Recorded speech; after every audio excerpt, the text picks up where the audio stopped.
And now, colleagues and guests, I present to you Mrs. Wendy Cotton. Well, good afternoon, everyone. Thank you for coming. My name is Wendy Knox Cotton, and you're here to observe the oral defense of my dissertation research.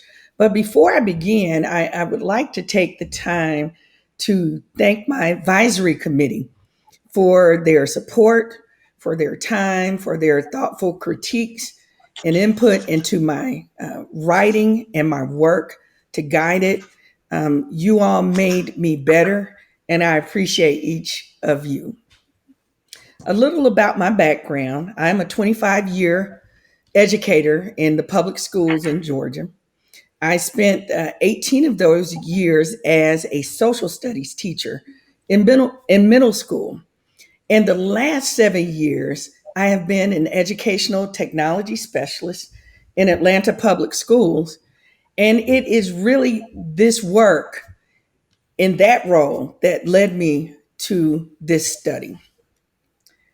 So the title of my research,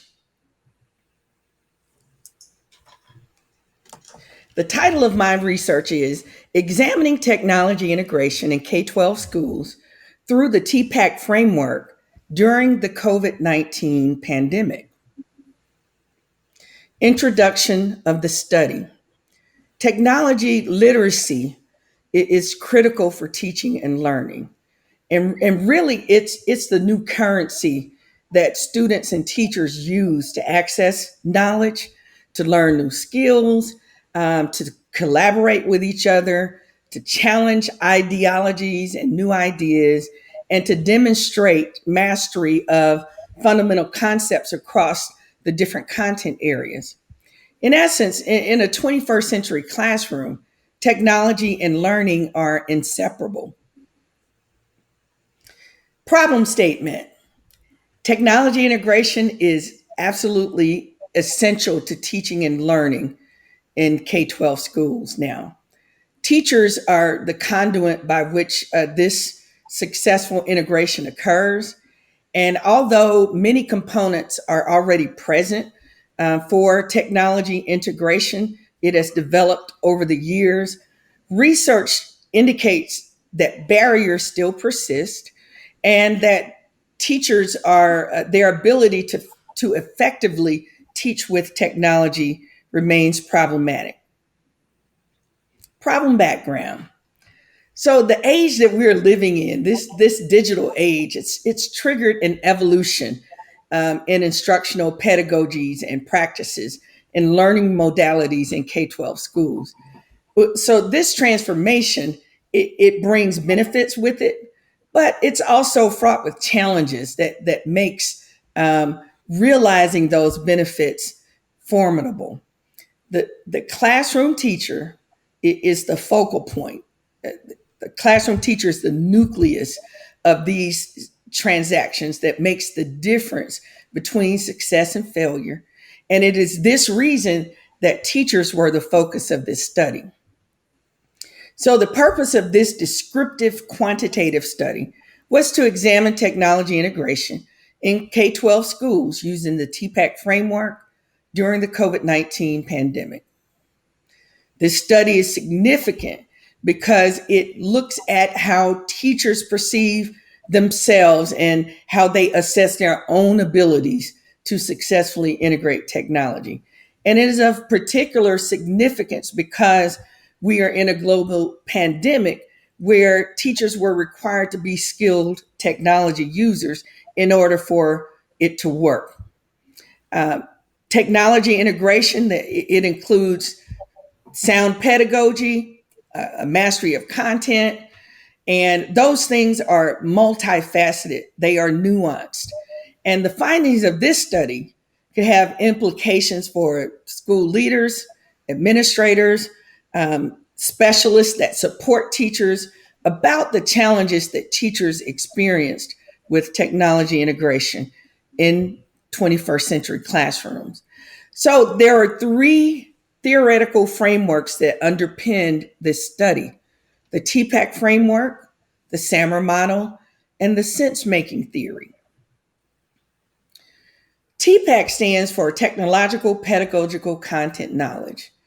And basically, it asserts that in order for technology integration to occur, teachers must do three things. They must have a mastery of technical skills.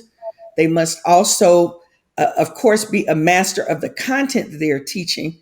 And then they must also be masters of pedagogy, which is how you teach. And so being able to select the right technologies to teach the content is absolutely critical. And if you look at the graphic here, right in the center of this TPACK model is actually that's the sweet spot. That's where the magic occurs. And this confluence of all of these domains is technology integration. So then we have the SAMR model, and that stands for substitution, augmentation, modification, and redefinition. And basically, the SAMR model is a framework that describes the progression of technology integration in four levels. And it's akin to Bloom's taxonomy in several ways. So at the bottom of the SAMR model are the substitution and augmentation levels. And when teachers engage in these levels of technology integration, they are enhancing the learning experience, but they are not effectuating any transformation or any changes of the learning outcome. Now, the top two levels are modification and redefinition. And when teachers and students are engaged in these two levels of technology integration, this is where the transformation takes place, where students are creating new knowledge. And that's where we want to be. And finally, the sense-making theory. This is applicable to the COVID-19 portion of this study. Sense-making by Vike, it describes the ecological changes that individuals and organizations go through when they encounter a crisis or phenomenon. And in this particular study, the crisis was the COVID-19 pandemic. So there are three stages. The enactment stage, and that is when organizations and teachers and individuals realize that there is a crisis, that there's something that they need to respond to. The second is the selection phase, and this is when they begin to analyze and craft plans to be able to survive the crisis and to get beyond it. And then finally, the retention phase is where they mentally archive the processes that they created so that if they encounter this crisis again, they will be able to be successful and survive it.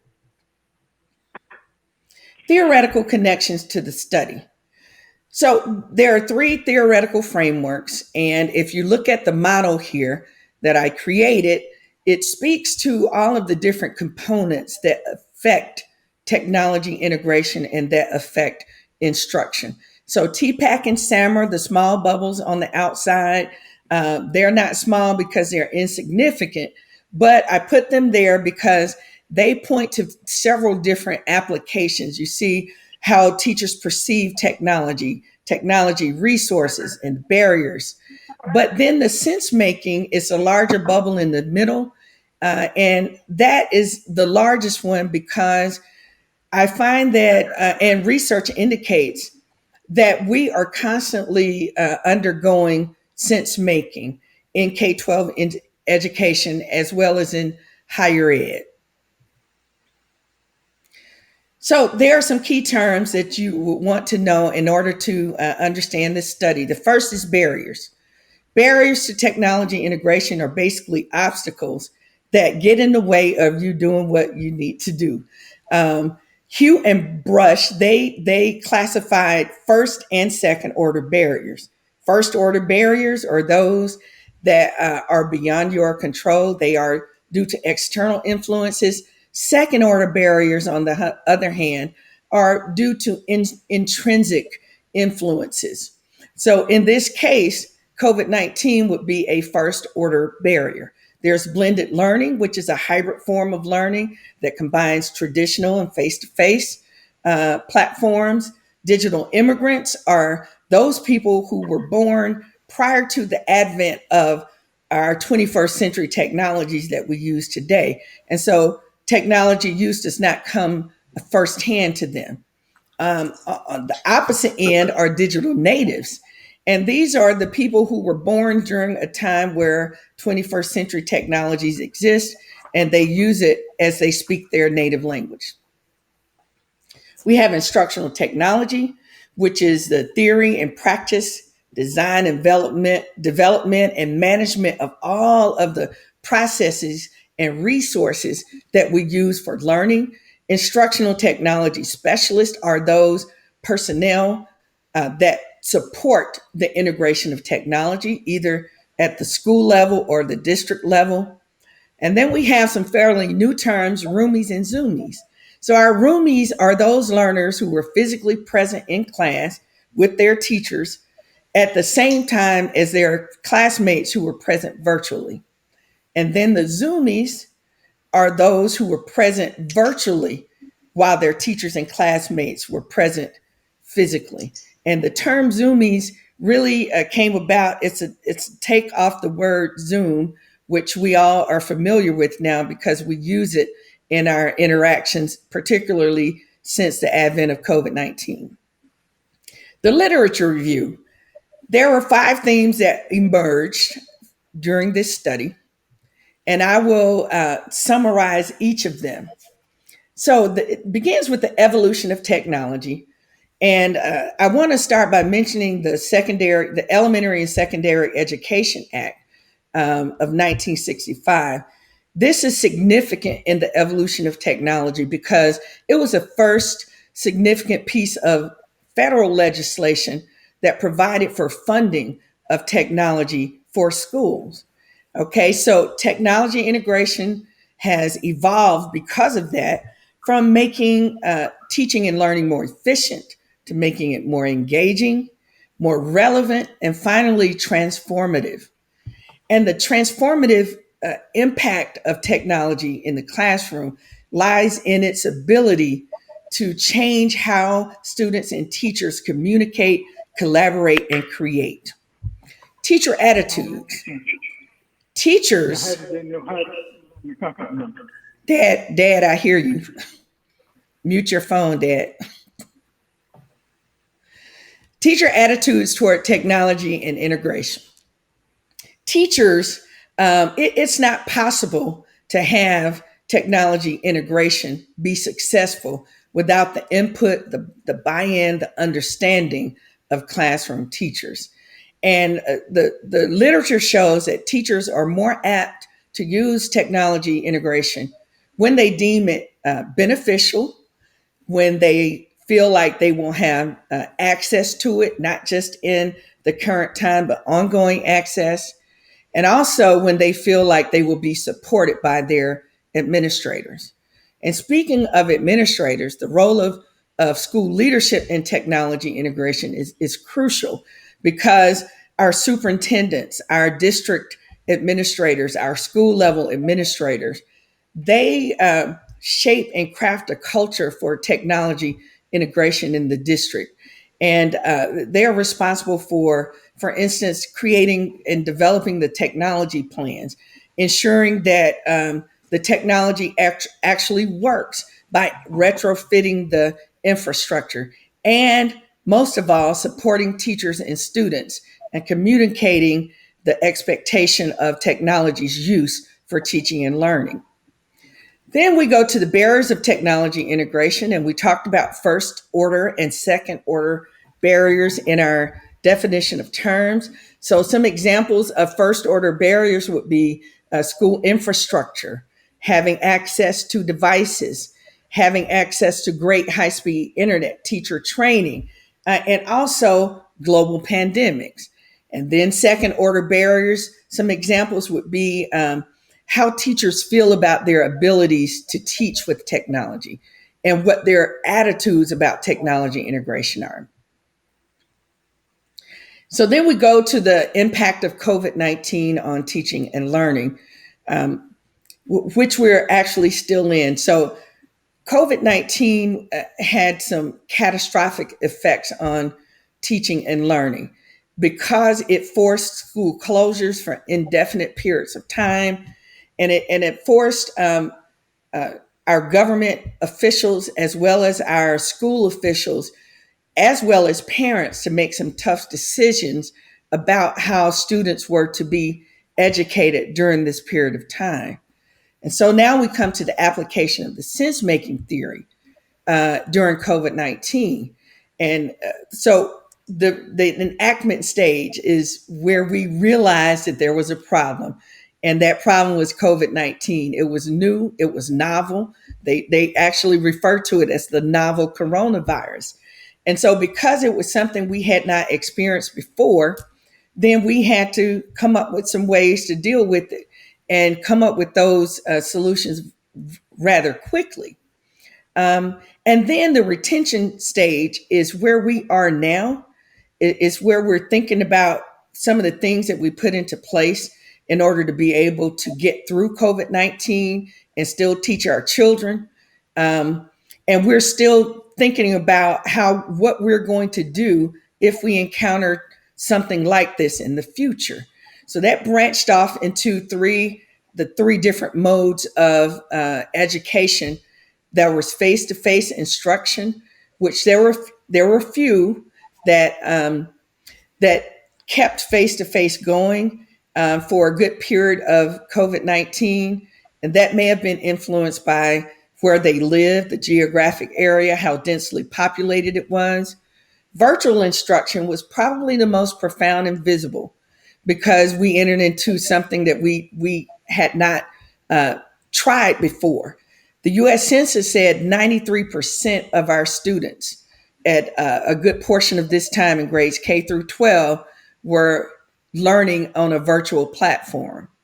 So, but this was problematic because of the disparity in access to resources for many of our students who needed to be able to learn virtually at home, but may not have had the tools and the resources to stay engaged. Hybrid instruction, this is where we bring in the roomies and zoomies. And this was critical for teachers because they then had to hone a different skill set to be able to teach students virtually at the same time as teaching students online. The research methodology, we used a descriptive survey design to conduct a study.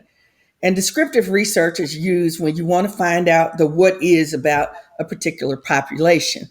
It can be used in both quantitative and qualitative research, but because we were focusing on the numerical values that described teachers' abilities to integrate technology, quantitative research was deemed the most appropriate for this study. The instrumentation was the survey of pre-service teachers' knowledge of teaching and learning, and that was used to collect the data. It was developed by Schmidt and others in 2009, and it measures teachers' perceptions of their abilities to integrate technology. There were 7 research questions, and these 7 research questions align directly with the 7 domains of TPACK. One, how do K-12 teachers perceive their technical knowledge? How do they perceive their content knowledge, their pedagogical knowledge, pedagogical content knowledge, technological content knowledge, technological pedagogical knowledge, and technological pedagogical content knowledge, which is TPACK. So we're going to look at some of the demographics of the participants for this study. As it relates to gender, the majority were female, which should not come as a surprise. There were 90 for the participants of this study. 90% were female, 10% were male. As it relates to their race and ethnicity, 91% were Black, 7 were white.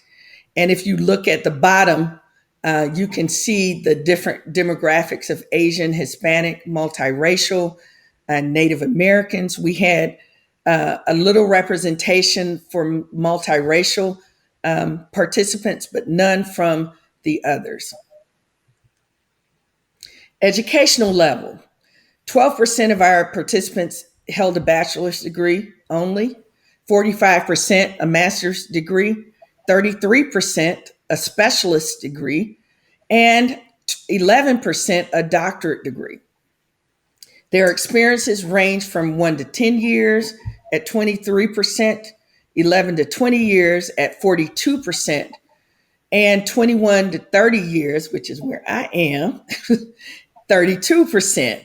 And there were actually a few more, 4%, who had more than 30 years of experience in K-12 education.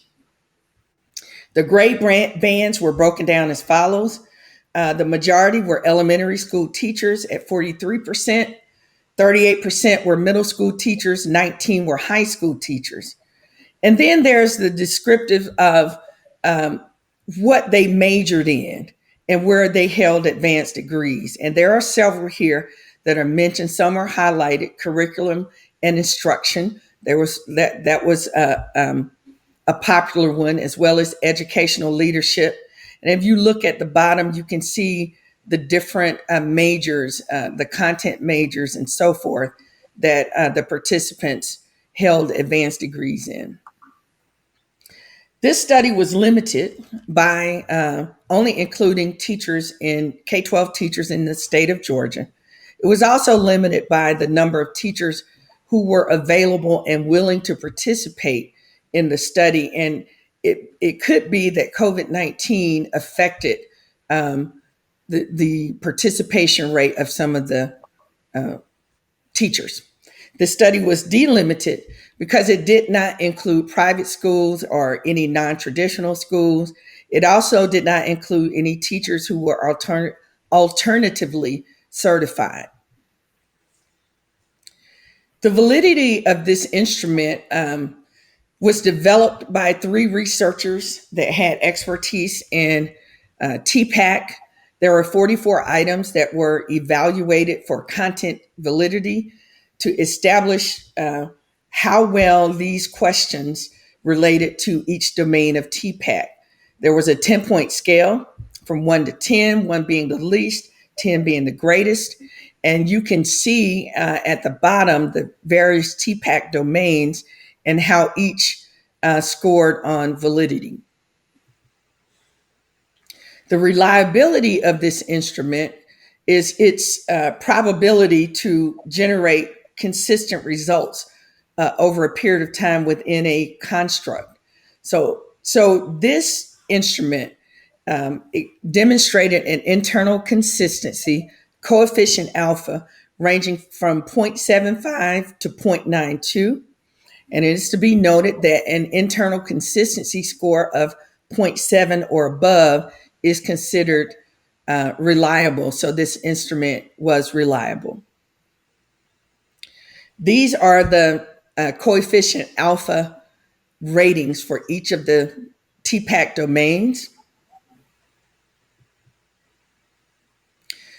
So now we get to data collection. 200 teachers were certified in Georgia using electronics distribution from the Qualtrics firm. Responses from the survey were collected, analyzed using this Qualtrics software, was then exported to a spreadsheet that was then imported back into SPSS for descriptive analysis. So the statistical analysis determined the frequencies and means for the demographics and for each research question. So now we are here for the discussion of the results and the analyses of each of the research questions. So I'd like to say that each of the research questions is correlated to a TPACK domain. And under each domain, there were several items on the instrument that measured teachers' responses. And there will be a table. You will see tables for each of the research questions that breaks down the descriptives. It will talk about the means, talk about the standard deviations and variance, However, I won't mention each of those. I won't go through each of those. I'm going to point out some that were significant from each research question. So, research question 1: how do teachers perceive their technological knowledge? The findings showed that teachers perceive themselves to be most competent having technical skills and least competent knowing about a variety of technologies. So they understood that they knew how to use technology. They just didn't know about a whole lot of different technologies. And here are the mean scores for each of those two. Ranked first was I have the technical skills I need to use technology. And I know about a lot of different technologies, ranked sixth. And you see the mean for it. This corresponds to the technological knowledge domain. And here's the table that shows the various descriptives for each of the items. This is what I was talking about. Each question had several items, and these are the items. Research question 2: how do teachers perceive their content knowledge? So the findings showed that teachers were most comfortable and they felt most competent using technology as it relates to the subject area of literacy. And they were least competent in the area of science. And so there are 3 literacy items that I picked out, that they have sufficient knowledge about literacy. They understand how to use a literary way of thinking, and they felt competent understanding how to use various strategies to develop their literacy. On the other hand, they felt least competent using those same strategies to teach science. And here are the frequencies and the descriptives for the content knowledge domain.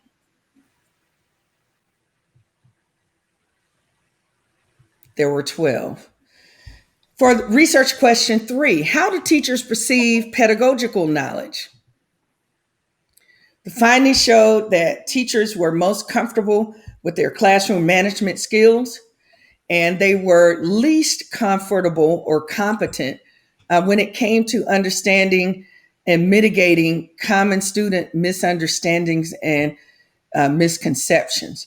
I would say that as it relates to virtual learning, the classroom management piece was critical, because it would not be possible for teachers to do a good job teaching in an online platform, especially at a moment's notice, without feeling confident about their abilities to manage classroom, to manage their classroom management.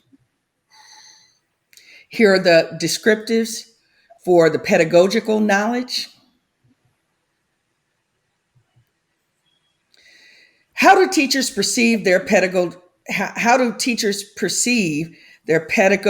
content knowledge?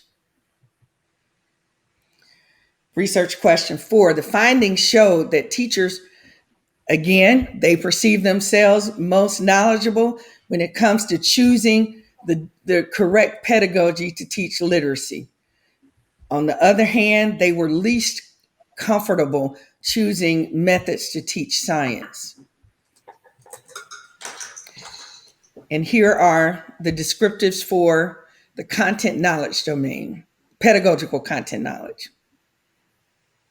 Research question 5, how do teachers perceive their technological content knowledge?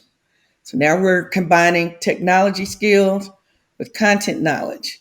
The findings showed that they felt most competent using technologies to teach literacy. And literacy is important, but then so is mathematics, so is science. And they did not perceive themselves as knowledgeable choosing the right technologies to teach science and mathematics. These findings are consistent with the rankings that we just looked at in the content knowledge domain and the pedagogical content knowledge domain. Here are the descriptives for this domain. Research question 6, how do teachers perceive their technological pedagogical knowledge? So now we're combining technology skills with pedagogical skills. The findings showed that they were most knowledgeable choosing and using the technology to plan their lesson. So they didn't feel that they were deficient in using technology to plan lessons to teach, but they felt very uncomfortable using technology to model technology use for other teachers in their school district. And here are the descriptives for the technological pedagogical knowledge domain.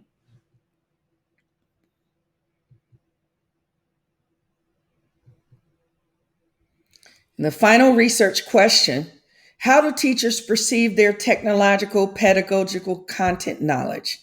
This is TPACK, and this is the whole kit and caboodle right here. So research question 7, the findings showed that teachers perceive themselves most knowledgeable using appropriate pedagogy and appropriate technology to teach literacy. This is a recurring theme. And they also did not feel, they felt least competent using the appropriate technology and pedagogy to teach science. Again, we see that this is consistent with the rankings in content knowledge domain, pedagogical knowledge domain, and the technological content knowledge domain. Here are the descriptors for the TPACK domain. For discussion, considerations and implications.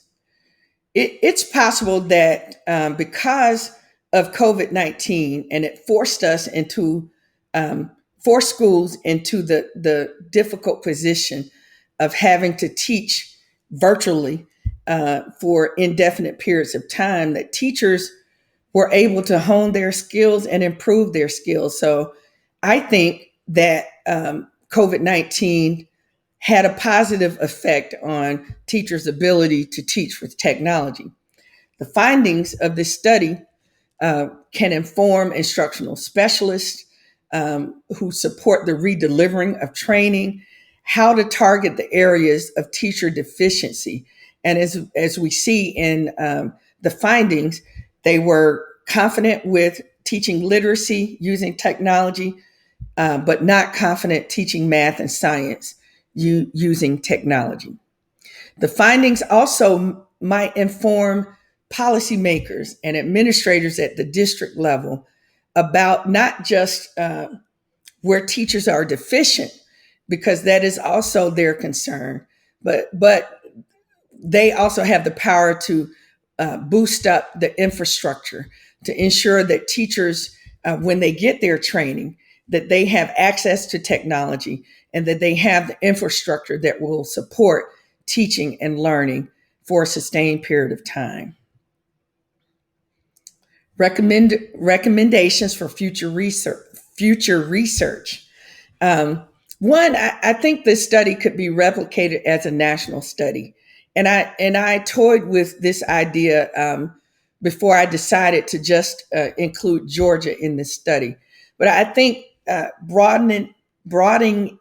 making it more broad to a national study would allow for more diversification, and it would increase the sample size, of course, which should increase the generalizability of the findings. I would recommend this study be conducted as a mixed methods designed to add the qualitative piece. And that is also something that I labored over with Dr. Johnson as well as Dr. Spencer Baker about including the qualitative mixed methods piece to get the focus groups, to get the interviews, because the simple fact is the numbers can only tell us one piece of the story. But this pandemic was so unique that I think that there's a lot to be gained from getting the qualitative thick, rich descriptions from people who were impacted by it. I would also recommend that the study be conducted as a longitudinal study, collecting from the same sample just over a period of time. And this is because the COVID, we really don't know um, how far-reaching the impact of COVID-19 will be on our students and our teachers. And I think collecting data over a period of time may give us a glimpse into that and give us more information. I would recommend that this be conducted as a cross-sectional study, collecting from different parts of the country, but at the same time.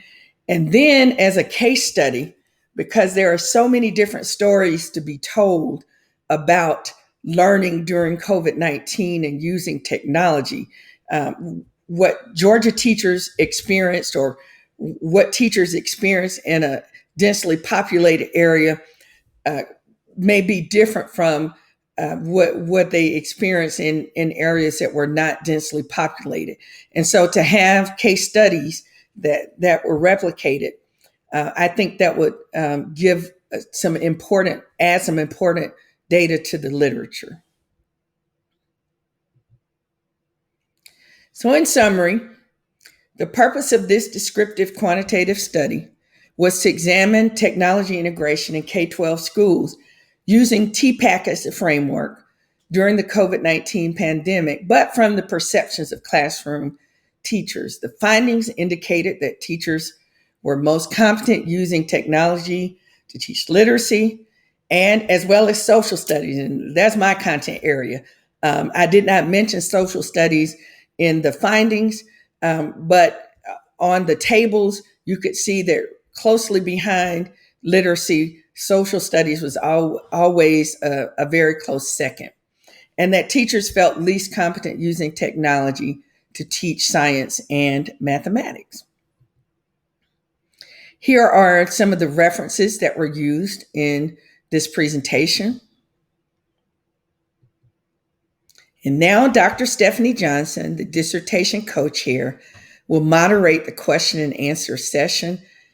Thank you so much for your time and attention. Well, thank you, Wendy Cotton, for that thoroughly unique, outstanding presentation on your research study. I will open the session for questions, beginning with with Mrs. Christy Counselor, because I know she's a very busy lady. Ms. Counselor.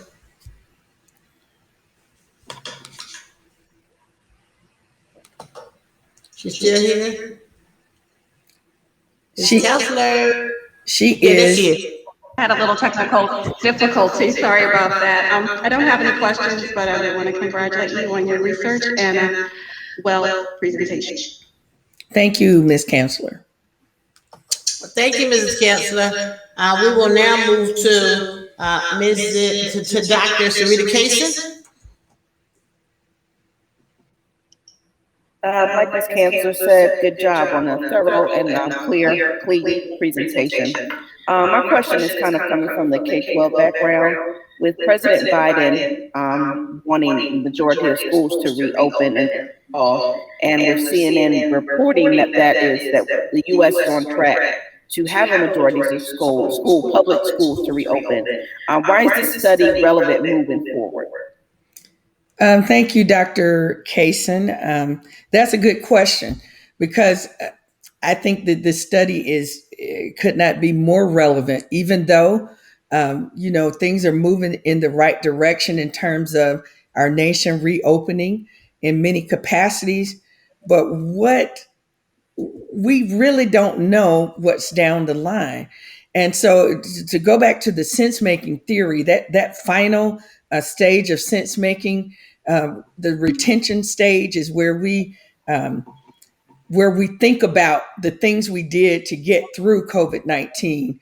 We may encounter something similar in the future, or another emergent of COVID-19. Ironically, yesterday I was watching a Facebook Live video from a Hampton graduate, Dr. Jeffrey Mount Varner. He's a emergency room physician in the Maryland, D.C. area.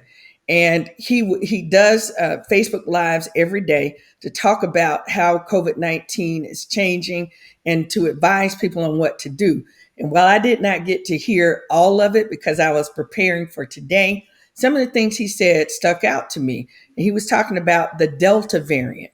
And, I cringe because it's named after my beloved sorority. But I understand that what he was saying is that by August 5th, in this country, we're going to be at a problematic state again with the Delta variant. And he talked about Australia and how they have had to go back to a shutdown because of the Delta variant. Now, he wasn't saying that we're going to have to go back to a shutdown, but he was saying keep your eyes open because while we're at a good spot with COVID-19, that it's not over, and we don't know what we're going to have to do in terms of adjustments as new variants appear, and we have to make adjustments to that. So I think that makes this study still relevant because, and not just for COVID-19, there could be a hurricane that shuts us down or other national catastrophes that force us to have to learn virtually rather than what we've been accustomed to in face-to-face learning. So I think that speaks to the relevance of the study even now. Thank you. Dr. Washington. I just wanted to also say, Wendy, excellent, presentation, great data. But I did have one question on the demographic slide. I saw that it showed on race it was 91% Black. Does this represent the state of Georgia? No, it absolutely does not represent the state of Georgia. Okay. I do have the stats on the state of Georgia for our teacher population. I actually had it in my proposal defense, but I took that slide out for this one. But I will say the reason I'm guessing that you see such a variation and a high concentration of African American teachers is because I'm thinking that those who tended to respond to the survey perhaps came from more heavily populated areas, from urban areas, from suburban areas in Georgia, where we have the city of Atlanta and Savannah and Albany and different states that tend to have high populations of African Americans. And I think that may have not skewed the results. I think it's still generalizable, but I think that's why perhaps you saw such a high concentration of African Americans and of, female teachers. That's probably accurate. Okay, thank you so much. Thank you, Dr. Thank Washington. you. Dr. Baker?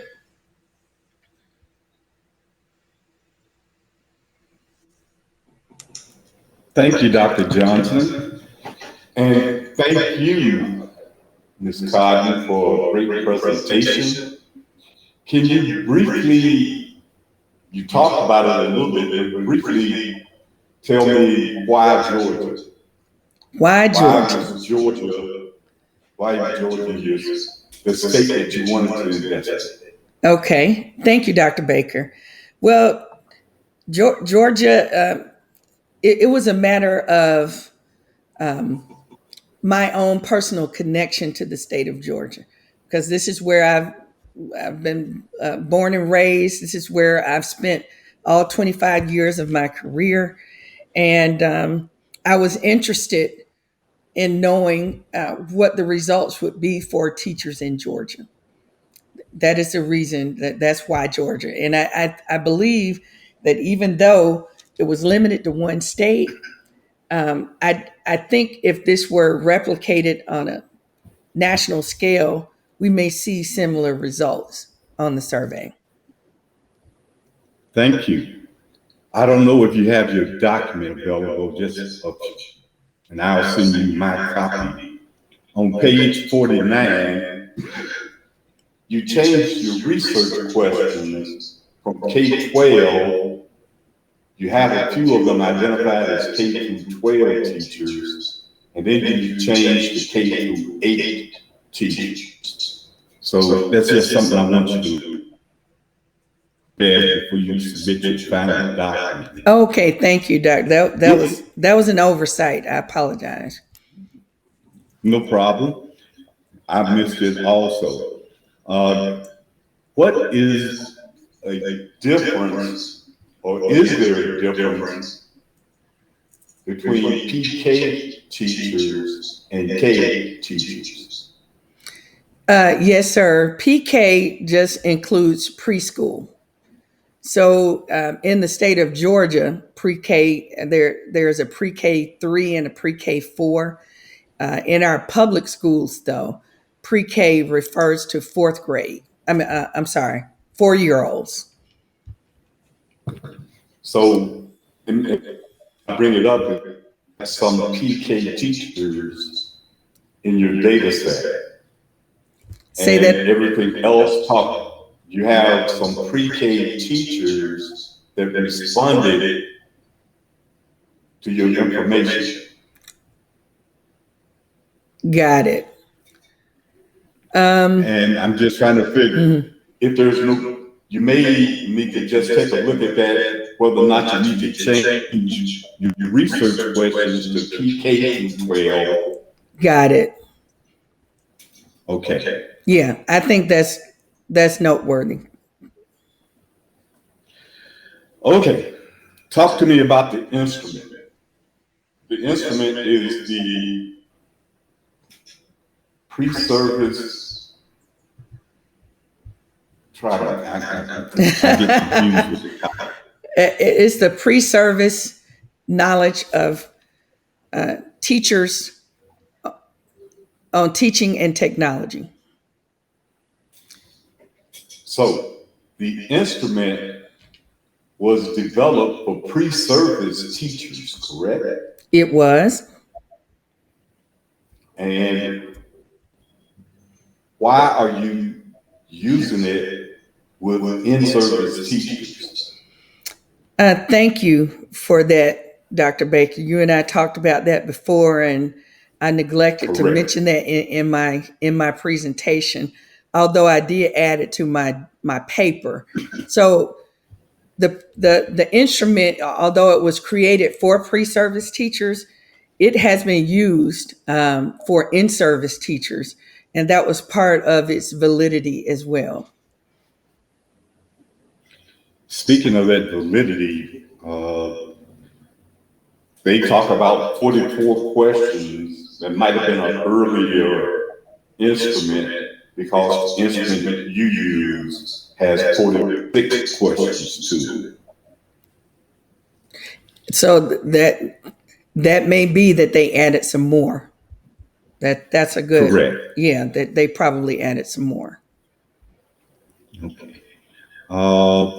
So speaking of the instrument, do you think on research question 2, talking about content knowledge, the results were impacted by the concentrations that the teachers had in college? In other words, if I'm not a math major, then of course I'm going to say that I don't feel very comfortable with math and science. I think. Go ahead, Dr. Baker. Go ahead. No, you go ahead. Yeah, no, I see where you're going with this, and I actually had not thought of that because that would probably be me if I were still in a classroom teacher. You know, my concentrations were science and social studies, and for the bulk of my teaching classroom career, I taught social studies. So if I had to teach on a regular basis mathematics, that could be problematic for me using technology. It would not be my strongest skill set. So I think you bring up a good point about that. And it's just something to talk about because I know that they have used the instrument across the whole span of K through 12, but something to think about. Also, the instrument itself, when you make this presentation again, identify how the scale is set up, 1 to 5, with 3 being agree or disagree, or I think it was neither. I can't remember. Yeah, it was neither. Neither agree or disagree. So because that adds information when you get this ranking of about a 3.61 or 3.90. They just a little bit above disagree or disagree. Right. So just when you make that presentation again, let people know what those scales mean, what those numbers mean to them. Okay. Along with that, when you identify, you did a good job in identifying each question, but I would like to see you add the mean scale score to each one of the 7 areas. Okay. And you can just do that simply by putting that at the top of the PowerPoint, what the mean scale, just like the instrument identifies how to come up with a score for the scale. Okay. Okay. Duly noted. Thank you again for your presentation. Thank you, Dr. Baker. Dr. Jallim-Hall? Well, good afternoon again. Ms. Cotton, I certainly would like to thank you for an outstanding, timely, relevant presentation of your research. Thank you. You have worked so hard all of these years, and on this day, we could see the efforts of your work. I have a few questions. Wanted to follow up on Dr. Baker's point, one of his questions.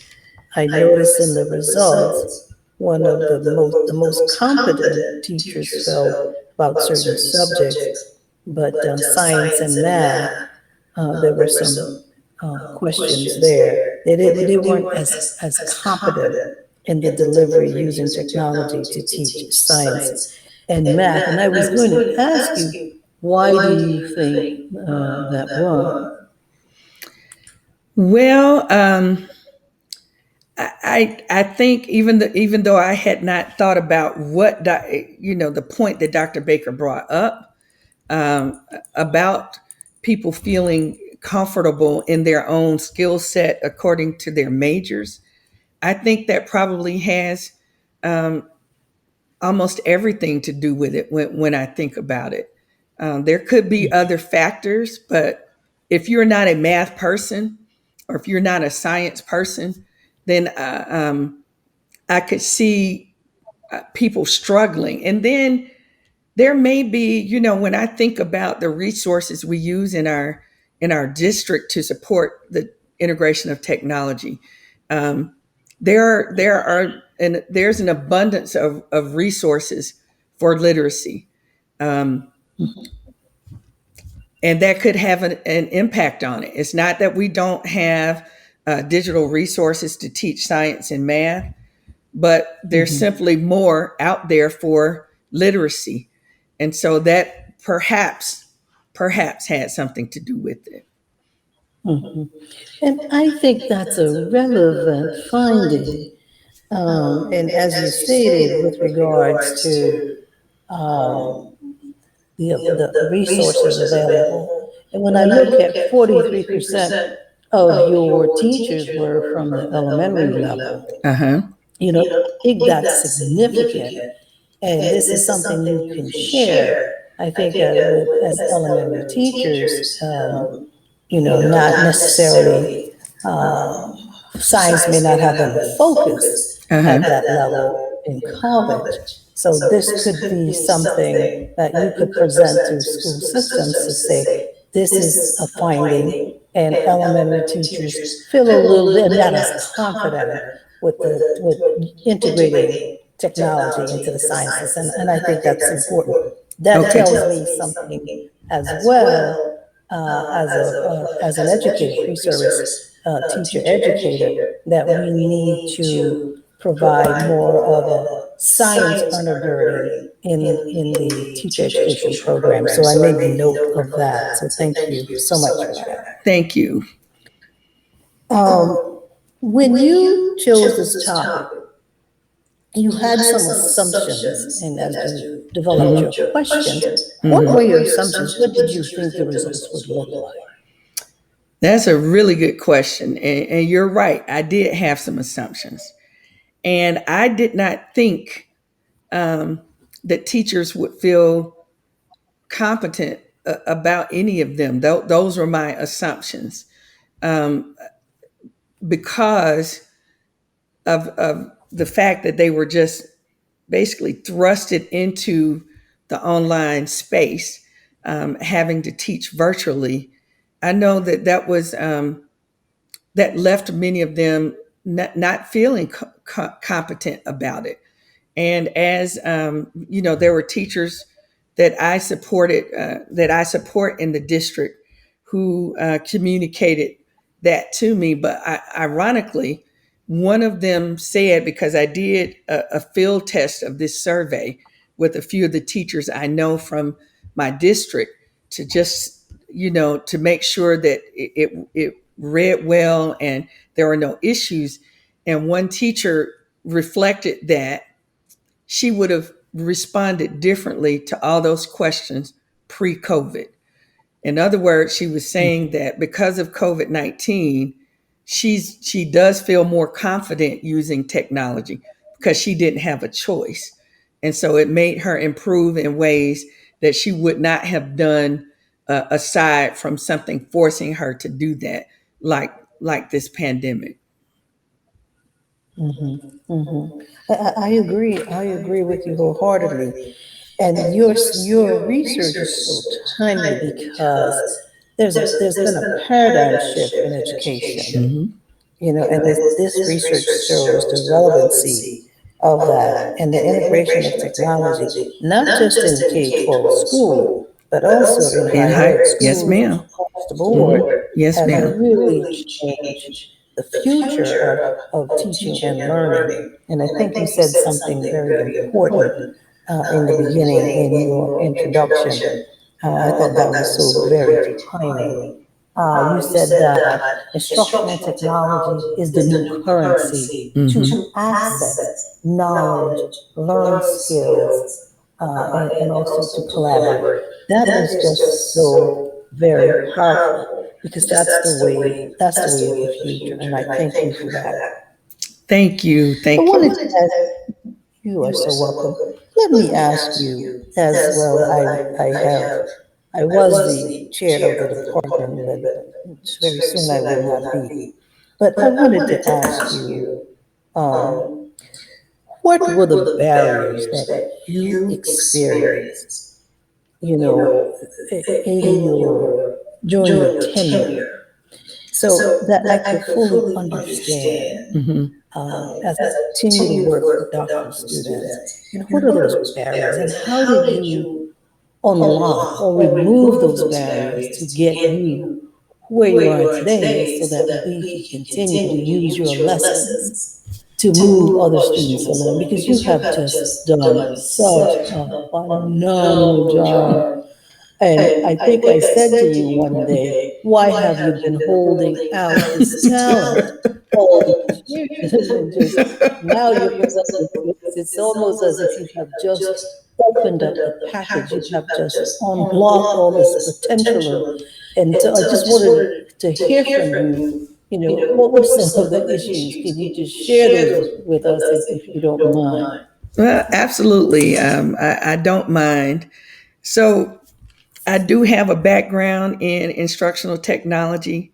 And so even though I've always been a strong proponent for the use of technology in teaching and learning, I do recognize that it's not easy to do that. And so a school like Hampton University, a brick and mortar school, making the transition to having an online program. And I believe in the beginning, as part of the inaugural cohort of students in this program, it was more of a hybrid environment, because we spent so much time in the summers taking courses face to face and getting to know our instructors, our professors, and our classmates. But when we returned to the online portion of it, I'll just be honest, it was problematic in many ways because you're asking instructors who are dynamic in face-to-face instruction to translate those skills that they've been using forever in a traditional mode to an online mode. And they don't always translate so easily because it does require a different skill set. It's more than just post a discussion question and everybody, make two responses to, your classmate. It is also being able to engage in an online platform. If you want students to have the best experience, then it's going to require that the instructors also feel comfortable in that space, being able to use video software, being able to put interactive presentations online, and to actually just cultivate an environment that allows us to collaborate with each other where we don't feel like, we're just online. You want to make it feel as natural as it possibly could feel. And I do see the improvement since the program began. But I think there's still room for more improvement as it relates to having a robust virtual experience in an online program. Did that answer your question, Dr. Jallim-Hall? Yes, Okay. somewhat. But I Oh, wanted okay. to know more about, your journey, Okay. Okay. Yeah, So you're talking about barriers, just in general, not just in terms of online. correct. Your own personal My own personal experience. barriers. I got you. So that the new students, there are lots of new students, and some continuing students. How did you get here? How did you get to this point? From your writings and the isolation of writing by yourself, and how did you overcome those things that we almost go through when we Yeah. opened up our research, and Right. what motivated you, and how did you unlock those barriers to get to this point? Well, you bring up a good point about the isolation factor. But because when you're taking your classes, when I was taking my classes, I had a pretty active relationship with many of my classmates in my cohort. But once you pass your comprehensive exams and you get into the actual writing part, it can feel very lonely. And for me, it really was because I had some personal um, experiences. Quite honestly, and being transparent, being diagnosed with cancer in the early part of the program, and having to endure the surgery and the treatment for that cancer, and then the loss of some very key people in my life at such a pivotal time. It threw me for a loop. And so the thing I will say that helped me get back on track is I will have to point out some of my close classmates, because we had established a bond, that they kept pushing me and they kept checking on me and they kept encouraging me to continue to finish. Were it not for my connection with the members in my cohort who became really close friends throughout this process, I think that it would have been, I could have easily just thrown in the towel.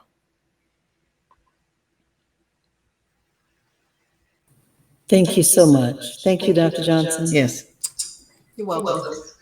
Wendy, I really could see how this could be used by school divisions to plan professional development.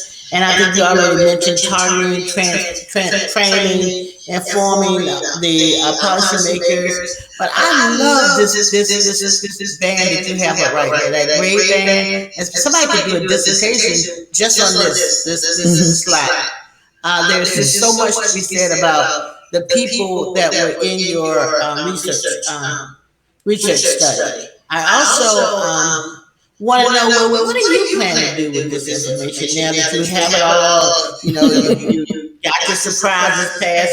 You found out things that you didn't know. Mm-hmm. What do you plan to do with the information? How do people get it other than us? Are you a presenter? What do you do? Do you just present it to your school division? Where do you present this information because it's powerful? I mean, today you and Charles could have actually co-done your presentations because it's all about teaching, faculty, COVID, how to use technology, if it's being used. What are you planning on doing with this information? Well, that's a good question, Dr. Johnson. And actually, I have my supervisor watching this presentation, Dr. Aaliyah Henderson Rosser, who is the Assistant Superintendent of Instructional Technology in Atlanta Public Schools. So one of the things that she said, as her supervisor, she wants to know what I'm going to do. Thank you, Dr. Ross. So as a department, we participate in conferences like the Georgia Educational Technology Conference and the ISTE Conference, which is national, the Florida Technology Conference, and different conferences that we as a team, we attend and we apply to present. So that's definitely something that I want to do, is take the research and present it in these conferences, as well as to my superintendent, Dr. Lisa Herring.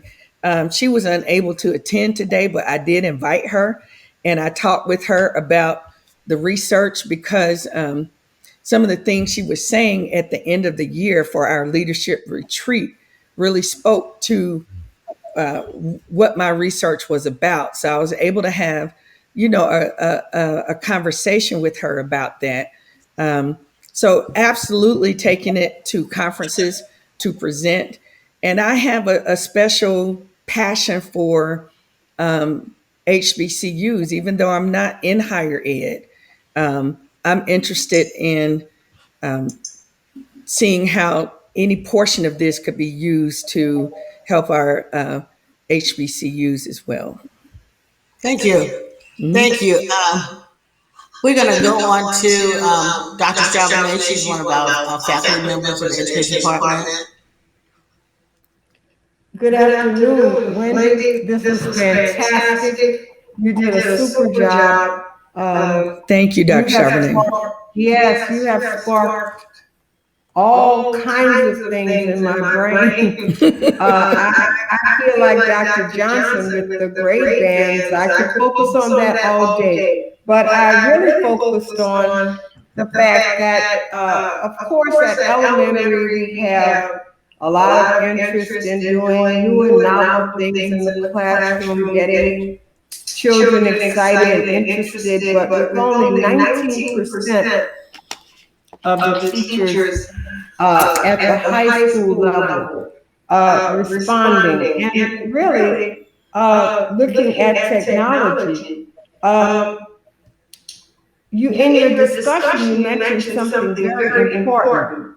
How to target areas of teacher deficiencies. That question is so powerful, it stuck out to me. And then another piece, could technology enhance teachers' ability to teach content that they're uncomfortable with and be more effective? So would you respond to that? Thank you, Dr. Charbonnet. I think that one of the things that is incumbent upon me and other leaders in K-12 education and in instructional technology is to make sure our teachers are equipped with the tools that they need. And that includes training, and that includes modeling for them and co-teaching with them and doing and coaching them so that the areas of deficiency that they have can be mitigated and can be improved. Because if that's improved, then we get a greater outcome with our students. After all, they are why we are here. And so if we can make our teachers better with their skill set using technology and help them to be able to teach subjects that they may not be as comfortable with using technology, I think that that would translate into better academic outcomes for our students. And I think we have an obligation to do that. Thank you. And again, congratulations on a very powerful and timely study. We certainly need in education today. So thank you. Thank you, Dr. Charbonnet. Dr. Henderson Rosser, would you like to make a comment on Wendy's supervisor? She's unmuting her mic to talk. Dr. Henderson Rosser. We're gonna while we're waiting for her, we're gonna go into the famous Sean Cotton. If he wants to make a comment. Absolutely, thank you, Dr. Harris. What an awesome job. So very proud of you. And I know that you worked very hard and worked very hard to overcome the obstacles that were in your way. And, I just can't, say enough how proud I am of you. And just awesome. And we want you to know that these tears in my eyes from my allergies and my Thank you, honey. I have the same allergies going on over here, so. Do you want your father to say anything, Wendy? Dad, can you talk?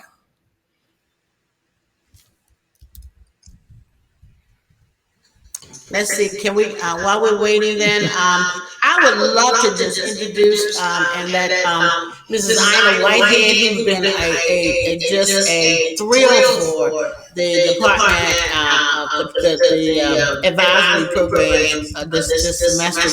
We found her through one of our graduates, and I'd like to know if she'd like to make a comment. Mrs. Whitehead? Can you hear me? Yes. Yeah, I just wanted to say I've been working with Wendy over the past few months, and she's just done an excellent job.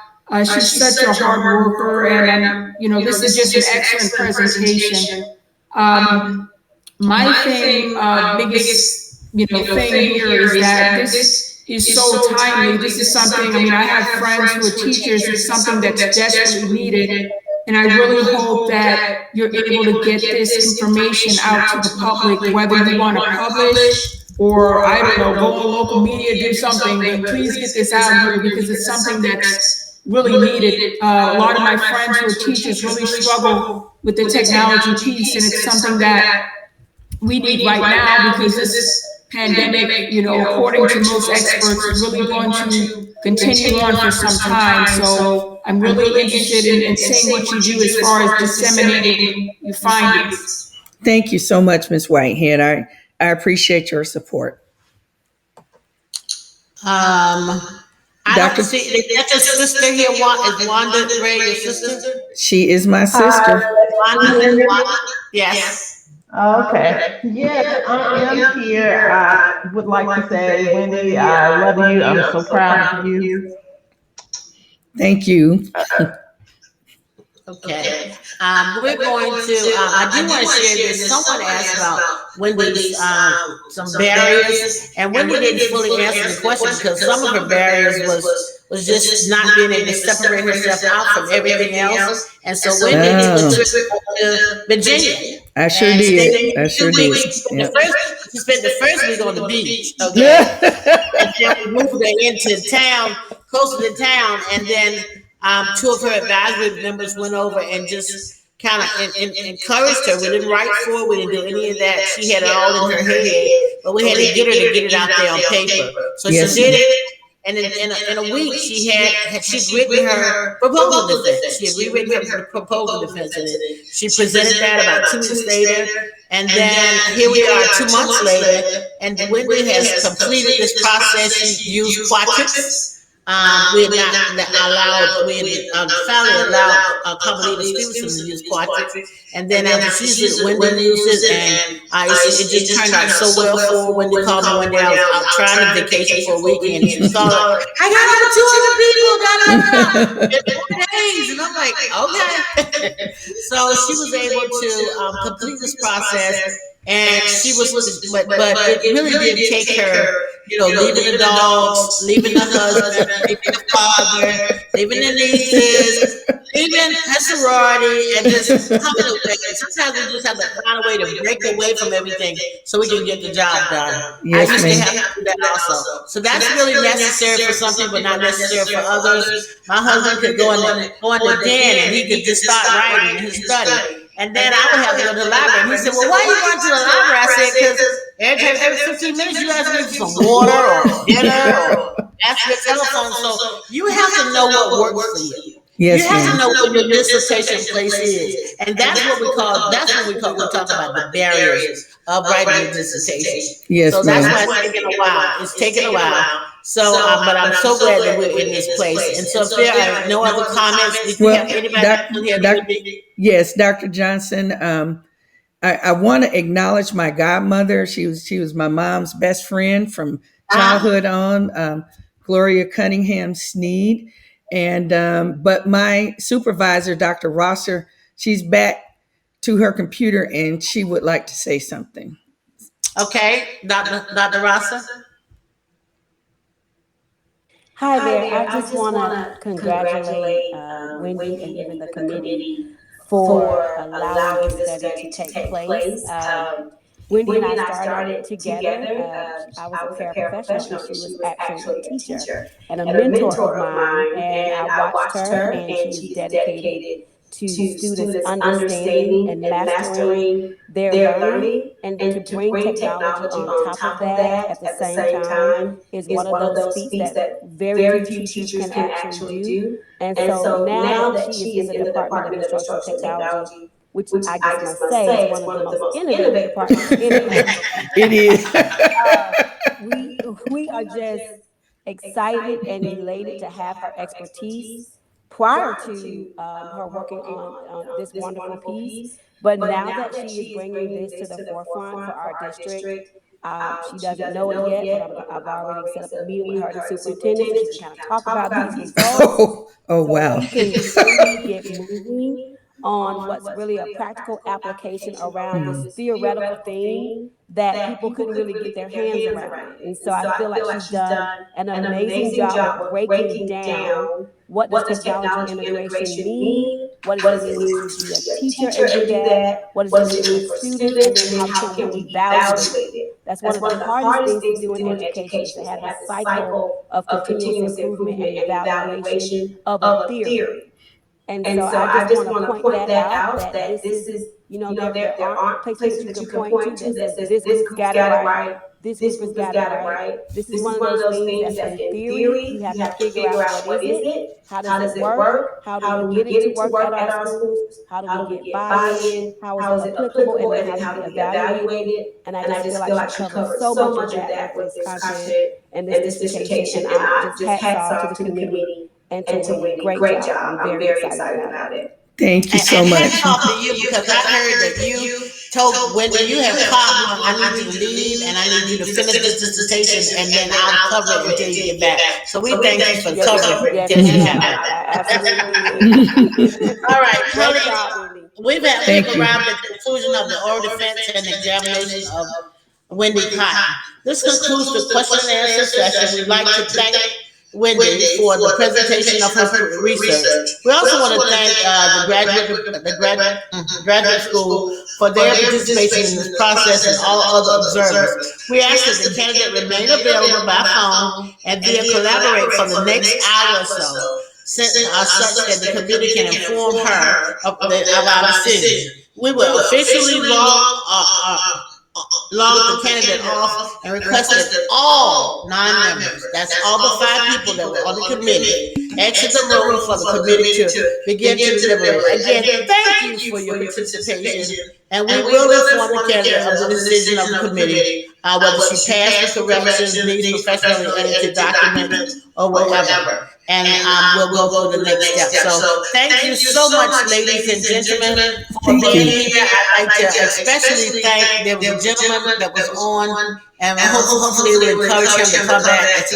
He started the program with Wendy, but he's left the program. So he's gone now, he's left the program, but we like all others to lead at this time.